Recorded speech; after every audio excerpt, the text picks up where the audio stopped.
Is daar 'n storm in jou lewe? Is daar 'n vloedwater in jou lewe?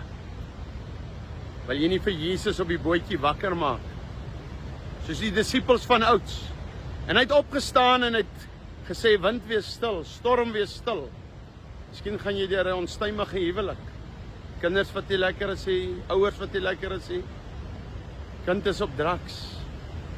My man suip, of wat ook al.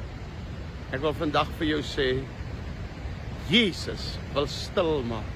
Maak hom wakker met gebed. Sê vir hom, Jesus, ek vergaan. En hy sal kom, alles stil maak. Maar nadat die storm stil is, moenie dan met jou eie lewe aangaan nie. Stap steeds saam met Jesus.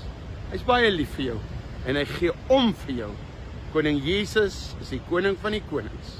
Ek is Roy Strauss, volg my op my page. Die Here seën.